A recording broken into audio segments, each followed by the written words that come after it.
자, 그래서 프로젝트 스프링 스타트 프로젝트 이름은 JPA 샵 패키지 이름 끝에 com example JPA 샵.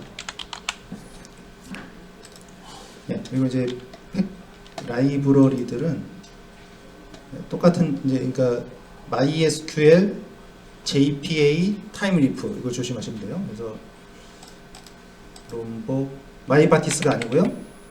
MySQL 스프링 데이터 JPA 예, 이렇게 해요. 이렇게 라이브러리 체크가 된 거고요.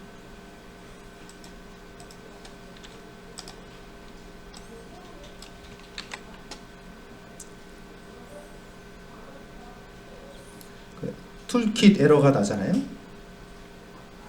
지금 다운로드 하고 있고요.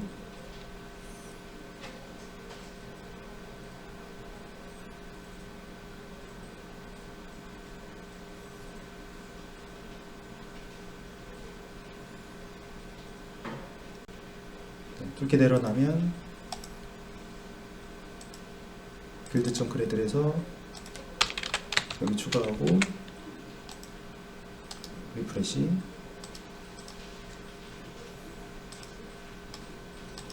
네, 그러면 잡히죠? 네, 프로젝트 잡혔고요. 그리고 이제 빌드.gradle에 가서 라이브러리가 더 추가로 필요합니다. 추가로 필요한 라이브러리. 네. 자, 이거 모델 매퍼. 모델 매퍼는 BTO하고 엔터티랑 교환하는 역할이죠. 네, 그리고 여기 이번에 파일 업로드를 해야 돼서요. 네, 얘는 파일 업로드 관련된 것이고, 얘는 이제 그 타임리프의 레이아웃. 자, 우리가 이제 HTML 작업하다 보면 공통적인 부분들이 항상 있죠. 헤더, 부터 뭐 이런 부분들 항상 들어가는 부분들이 있어요. 그거를 레이아웃을 만들어서 좀 그 체계적으로 관리하고 싶을 때 네, 이런 게 필요합니다. 추가했고요. 추가한 다음에 또 새로 고침. 그다음에 이제 애플리케이션 프로퍼티즈에서 JPA 관련된 기능으로 이제 작업을 해줬고요. 예, 여기 이제 파일업 여기는 MySQL 드라이버. 데이터베이스는 JPA 샵인데요. DB는 그 없으면 만들어지거든요. 네, 굳이 미리 만들 필요는 없고요. 그리고 하이버네이트, show SQL 표시하는 옵션. 그리고 처음에는 이 DDL 오토를요 크리에이트로 해주는 게 좋아요. 처음에 할 때는 그 업데이트는 그 크리에이트 테이블을 하지 않고, 그러니까 크리에이트로 돼 있으면 테이블 만들고 다시 이제 드롭하거든요. 다시 서버 켜면 드롭 테이블, 크리에이트 테이블 데이터 싹 날라가죠. 처음엔 이걸로 하고 그 두 번째 할 때부터는 업데이트로 바꾸면 좋습니다. 네, 이렇게 지금 돼 있고요. 모델 매퍼는 컴피그 패키지에 만드는 것이고요. 예.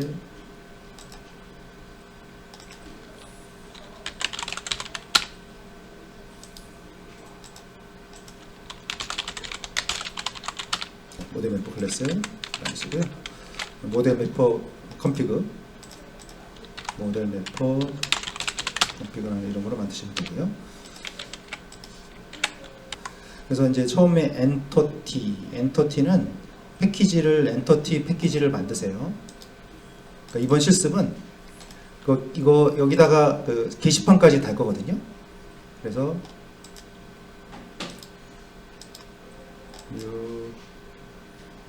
패키지 엔터티의 멤버 엔터티, 로그인 로그아웃 회원 가입 기능이거든요. 자, 여기서 이제 이렇게 멤버를 만들었고요. 자, 여기서 좀 코드를 좀 살펴볼 게 있는데요. 예, 엔터티가 얘가 이제 테이블이죠. 테이블을 만들어주는 기능, 테이블과 매핑이 되는 클래스라는 것이고요. no argument constructor는 뭐예요? 기본 생성자죠, 이거. 기본 생성자. 자, 기본 생성자는 원래 직접 우리가 만든다면 이런 식으로 만들잖아요. 이거잖아요. 생성자인데 아무것도 없는 거 있죠. 네. 저 기본 생성자를 만들어 주라는 뜻입니다. 그리고 id가 붙어 있으면 이 필드는 프라이머리, 그러니까 얘는 테이블 이름이 되고요. 테이블인데 지금 대문자 썼지만 소문자 멤버 이렇게 만들어주고요. 여기 유저 아이디, 그러면 이게 필드명이에요. 필드명인데 아이디가 붙어 있으면 얘는 프라이머리 키. 예. 자, 그 다음에 여기 보면 프라이빗, 여기 컬럼 디폴트가 1이 있는데 이게 잘 세팅이 안 돼요. 일단 예. 그러니까 이게 유저 레벨을 사용 권한 관리를 할 때요, 여러 가지 방법이 있지만 여기서는 일반 유저는 1, 관리자는 10 이렇게 지금 레벨이라는 필드에다가 관리하려고 하거든요. 예, 이렇게 하고요. 근데 이 컬럼 디폴트가 여기서 잘 안 먹고요. 다른 좀 세팅을 해줘야 됩니다. 자, 그 다음에 여기는 이제 우편번호, 주소 12 이거 생성자죠.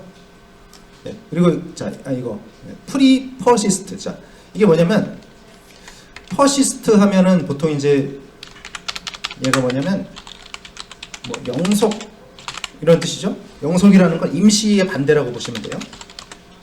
임시의 반대다. 자, 임시하고 영속의 차이점 뭐죠? 임시는 완전하게 만들어진 게 아니죠. 근데 영속이라는 건 한번 세팅이 되면 그게 뭐 컴퓨터가 껐다 켰다라든지 서버가 껐다 켜졌다고 해서 없어지는 거 아니죠? 그런 걸 이제 영속이라고 그래요. 예, 그래서 프리 퍼시스트. 그럼 뭐냐면 얘는 인서트하기 전을 말하는 것입니다. 그러니까 인서트 직전에 실행이 되는 것이에요. 예, 그러면 이제 이따가 우리 테스트할 때 이 멤버 테이블에 새로운 레코드가 들어갈 때 인서트가 될 때요, 그 전에 얘가 세팅이 된다 그 얘기죠. 그래서 레벨이 제로면 1로 하고 그렇지 않으면 지정한 레벨로 하세요. 예, 그렇게 해서 여기에 값이 세팅이 되게 하려고 이걸 추가를 했어요. 예, DTO는 또, 자, 이 DTO하고 엔터티랑 역할이 좀 다르죠? DTO에서 멤버 DTO 클래스. 네, 멤버 DTO 클래스. 그럼 DTO랑 멤버랑 엔터티랑 뭐가 틀려요? 네, 역할이 이제 여기서는 좀 조금 세분화해서요. DTO하고 엔터티가, DTO는 주로 이제 폼에서 컨트롤러로 넘어갈 때 자료를 전달할 때 있죠? 그때는 테이블하고 상관없이 그냥 자료를 한꺼번에 감싸서 보내고 싶을 때, 예, 그럴 때 DTO를 쓰고요. 엔터티는 이제 컨트롤러에서 이제 모델, 여기서의 모델이라는 건 리파지터리를 말한다고 그랬죠. 예, 그 리파지터리한테 값을 줄 때는 얘는 테이블하고 처리를 해야 되니까 그때는 엔터티, 이렇게 개념적으로 나누는 겁니다. 멤버 리파지터리, 리파지터리 패키지 먼저 만들고요.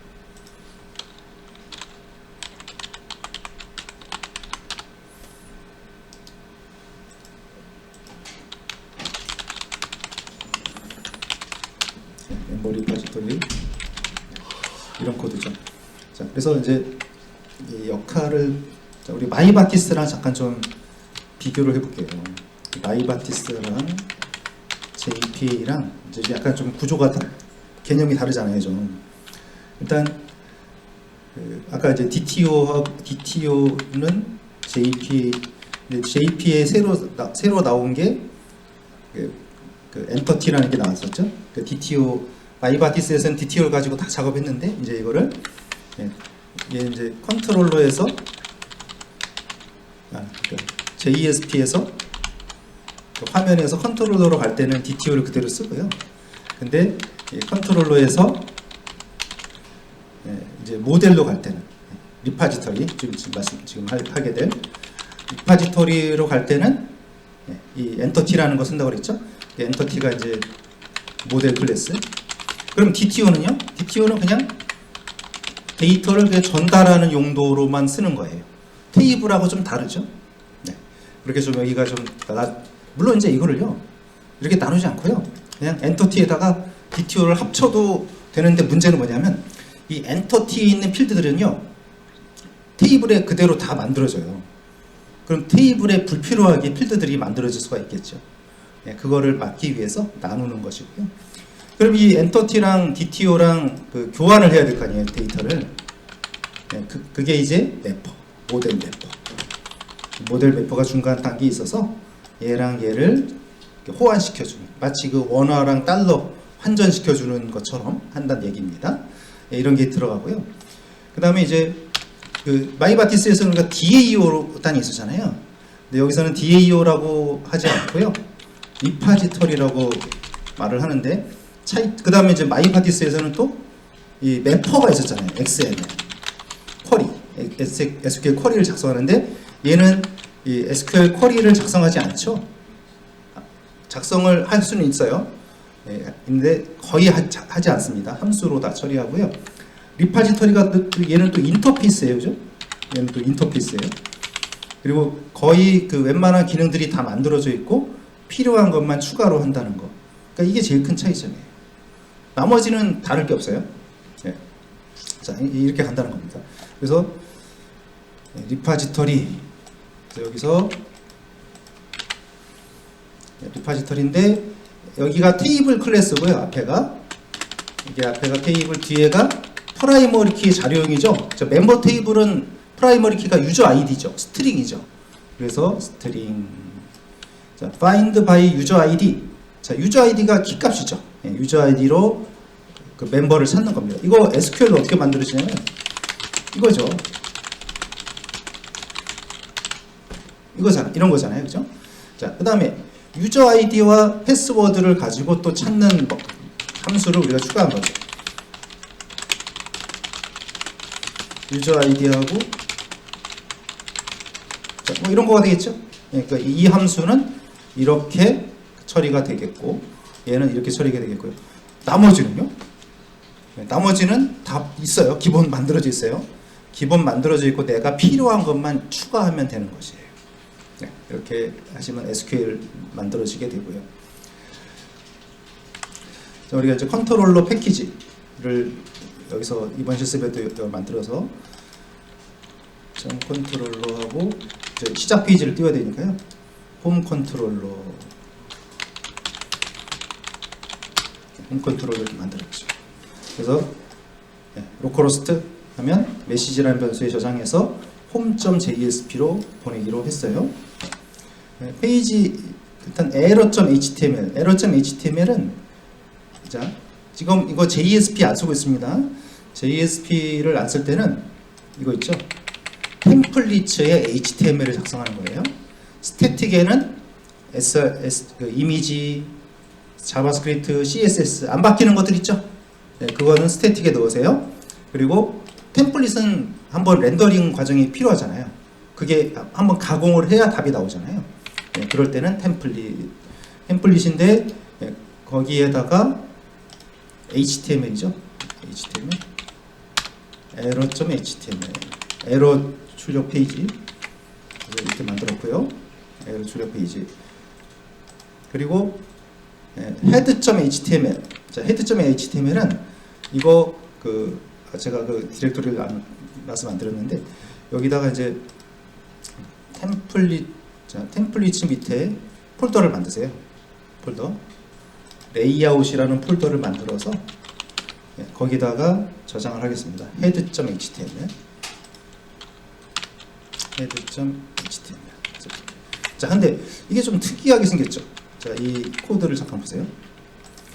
여기 보면 일단 HTML의 XML 네임스페이스에서 TH가 붙은 거는 타임리프라고 했고요. 네, 타임리프 관련 속성은 TH로 들어갑니다. 자, TH가 붙은 애는 타임리프 속성이라고 그랬죠? 자, 블락입니다. 여기부터 여기까지 블락입니다. 근데 프래그먼트는 일부분이란 뜻이죠. 얘는 이제 어떤 조각, 그 페이지의 일부분, 페이지의 일부 영역이 되겠어요. 자, 이름을 이렇게 붙이겠다는 거죠. 일종의 아이디라고 볼 수 있습니다. 자, 그럼 여기부터 여기까지가 들어가는데요. 자, 여기서 뷰포트는 아시죠?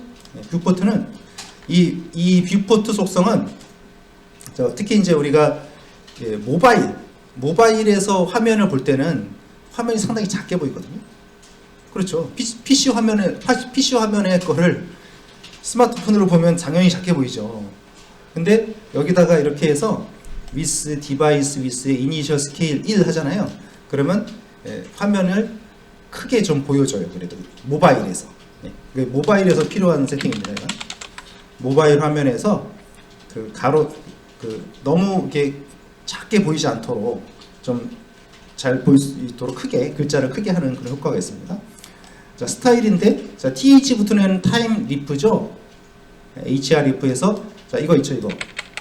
얘는 뭐냐면 자, 우리 경로가 스태틱이라고 그랬어요. 여기 SRC 메인 리소시스 스태틱, 이게 이거예요.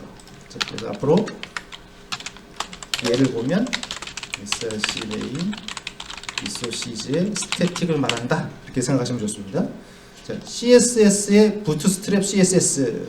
자, 우리 부트스트랩을 구해서 집어넣을 겁니다. 자, 여기다가 이제 밑에 만드세요. 폴더를 지금 그 부트스트랩 잠깐 가보시죠. 부트스트랩에서 이거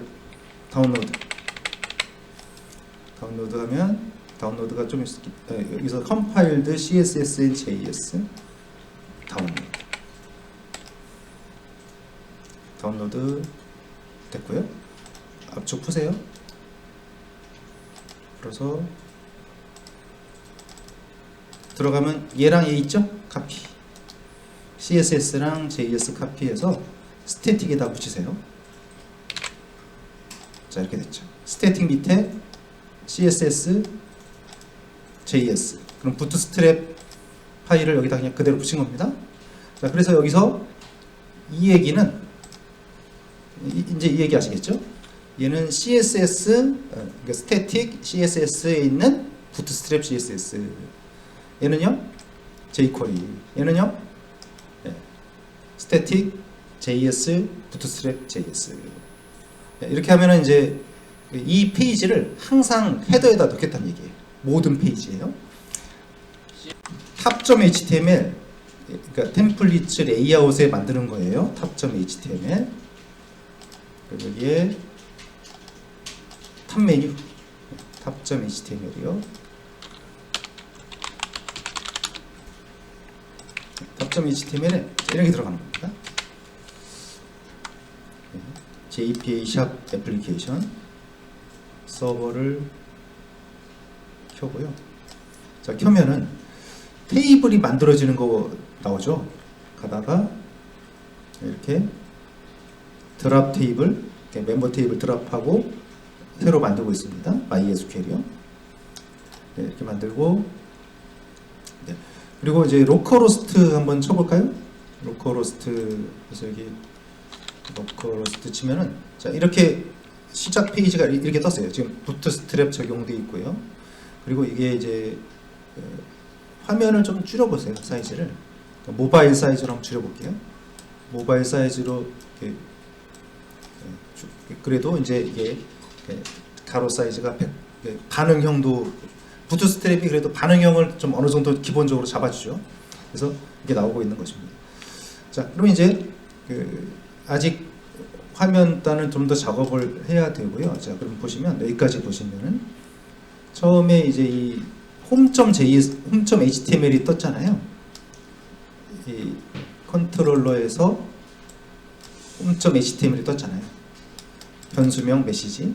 그래서 홈.html에 여기에 찍혔는데, 자, 이 부분을 이제 템플릿을 써서 좀 약간 다른 부분이 있으니까 보세요. 자, 타임 리프 네임스페이스. 자, 레이아웃은 이 우리가 아까 그 처음에 설치했던 이거 있죠. 타임 리프의 그 레이아웃, 그러니까 레이아웃도 여러 그 라이브러리가 있어요. 그 중에 하나 이거를 지금 쓴 것이고요. 자, 그럼 그러니까 이거는 고정이죠. 그러니까 이거는 이제 XML 네임스페이스 고정 형식이 되겠고요. 자, 레이아웃 데코레이트, 레이아웃 파일 위치를 지정하는 거예요. 그럼 여기가 이제 레이아웃 파일 위치인데, 이거 있죠, 이거 물결 연산자, 얘는 루트를 말합니다. 루트니까 어디겠어요? src 메인 리소시즈의 템플릿을 말하는 거죠. 얘가 템플릿을 말하는 것이고요. 템플릿 밑에 레이아웃의 마이 레이아웃이니까 이거죠. 얘를 말하는 거죠. 자, 그럼 이거. 그럼 이제 이게 레이어 8이다. 그러면 그러니까 이렇게 레이아웃을 한번 만들어 놓잖아요. 그러면 이거를 계속 활용을 할 수가 있다는 거죠. 그러니까 이 사이트에 보면은 기본 레이아웃은 똑같잖아요. 그래서 이 레이아웃을 쓰겠습니다. 아까 제가 우리가 봤지만 이 페이지 여기 th 블록이고요. 여기를 리플레이스 하는데 뭘로 하냐면 아까 우리 그 헤드 html 만들었죠. 그 부분이 여기로 들어가요. head.html의 헤드 프래그먼트, head.html에 이거 있죠. 여기 그러니까 여기가 그러니까 이 부분이 헤드 프래그먼트 이 부분이 여기 있는 이 블록 부분이 여기로 들어가게 되는 것이에요. 이렇게 들어가는 것이죠.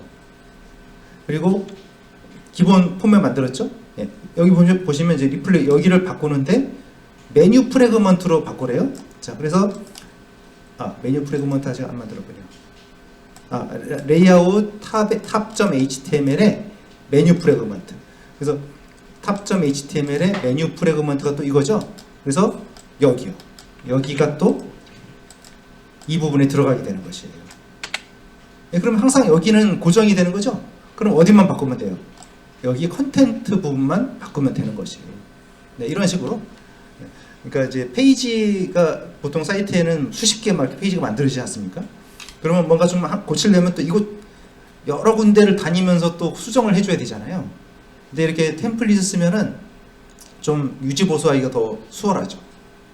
네, 그래서 이런 게 많이 있어요. 많이 있는데 그 중에 이제 이 기능을 지금 사용을 해보는 것이고요. 자, 그래서 이제 home.html에서 자, 그러니까 이게 어디로 들어가겠어요?